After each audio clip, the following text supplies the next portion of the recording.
Cherie Hanson here. Thank you so much for watching my YouTube videos that I post. I'm really grateful.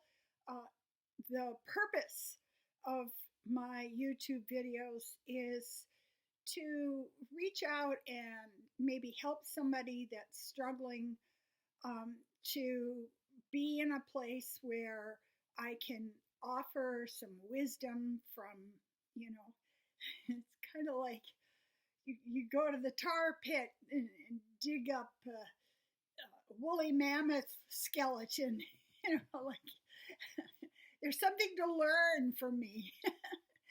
So I wanted to talk today about the topic that dropped down into my attention, and that is simultaneous translation.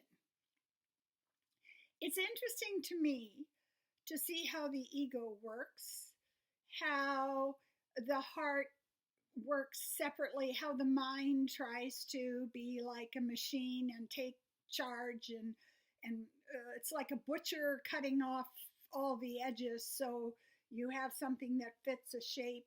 That's what the mind likes to do. It's just like chop, chop. I don't know how to use this. Get rid of it. And what happens with simultaneous translation is we know that human perception can only take up about the size of your thumbnail in terms of vision. That's all of all this sensory data that's out there. The only stuff that actually goes in is a tiny percentage of it. And then we spend a lot of time storing that as another Lego in our construct of what reality is. Oh, there it is. I put it over here. That's where all the red ones go. I'm going to make a wall there. And to get to a place where we can see the translation, the ticker underneath, the words underneath the things we're experiencing, interpreting them, solidifying them, hardening them, making them part of what we believe is reality. And that is something that's become very, very clear to me in the last couple of years. We've come to a place where we do not have the tools to interpret what's happening. Especially people who were born in the 40s. It's just like, what? What is this? And the thing that is so much freedom for me is that I've come to a place where I understand. I don't get it. And it's a strong place to be. It's a very strong place to be. Because what we want to do is we want to have an experience come in. We want to wrap it up in the butcher paper. We want to put a label on it, and then maybe we're going to store it in the freezer, and that's the way it is. But the thing that happens with spiritual growth and mindfulness practice, which are, and I won't recommend them to you, they're horrible. It's really, it's really like going into the caves of the underworld with the lava and the trolls, and it's hard work. But what happens with spiritual practice is we get to a place where we can stop trying to be right. When you reach that place, you don't get certified. You're not going to get a diploma. You're not going to get a title that you can put after your name so that all the people you're coaching can see how fantastic you are. You simply get to a place where submission, resignation, and letting go are easier. They're easier. They come in more quickly. Recently, I've gone through some interesting experiences because I've had 3 surgeries in a short period of time. I've had a hip replaced. The hospital was very much like a war zone. there was incoming everywhere, and patients were moaning, and they just want to get rid of us because there are no beds.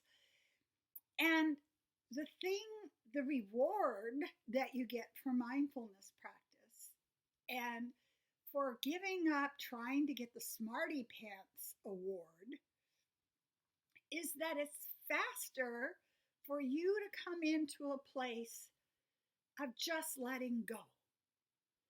So something is happening, and the response is usually fight or flight. It's chopping off part of the experience. It's making that experience fit other experiences you have so that there can be a through line, a narrative.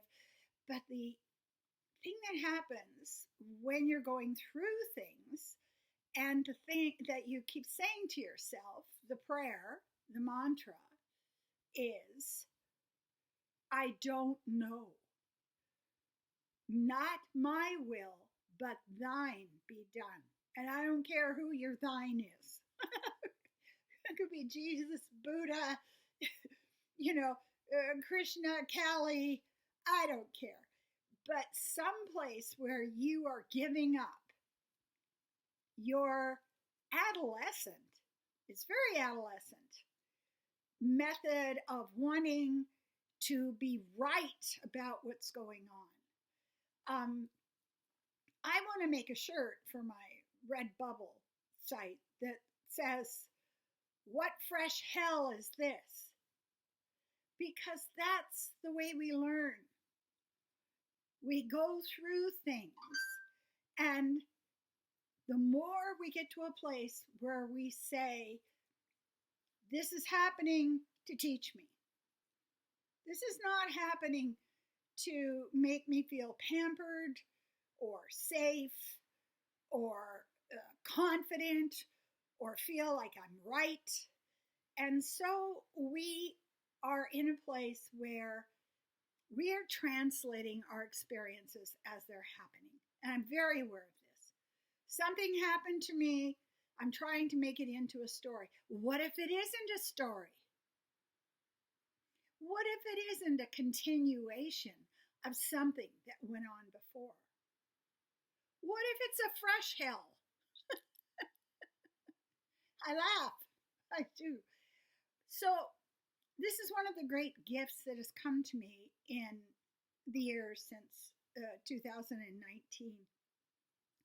When I'm going through surgery, when I don't have money, when something goes wrong, when fear arises in me and wants to make a home in me, I am so quick to get in there and say,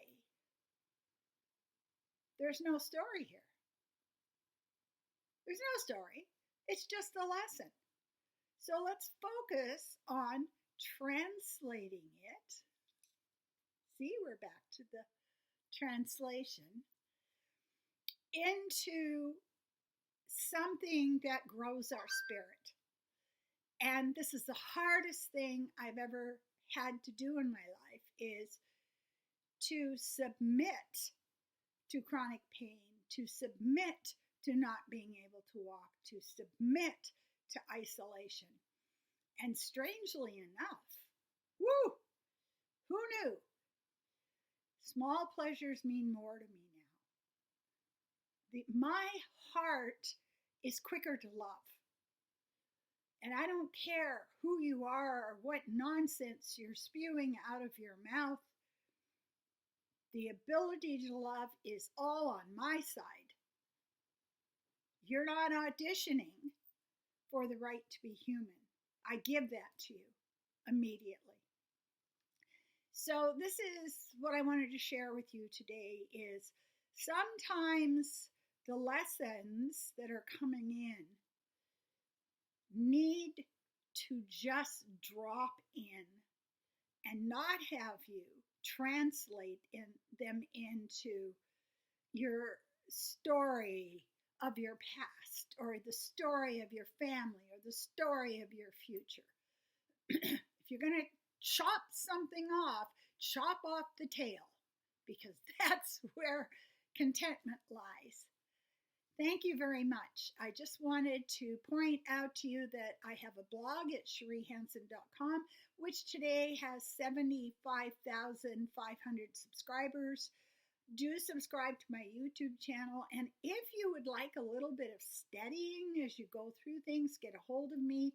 I do have a very accurate and lively psychic channel, and I can help you.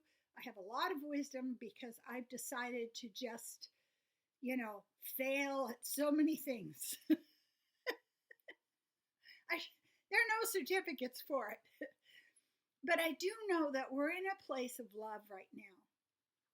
All of us want to get out of the fear and the hatred and continuing the same damn story we've been dragging ourselves through for basically the last 2,000 years. What if other people aren't your competition? What if they're your angels? Thank you very much. Please subscribe.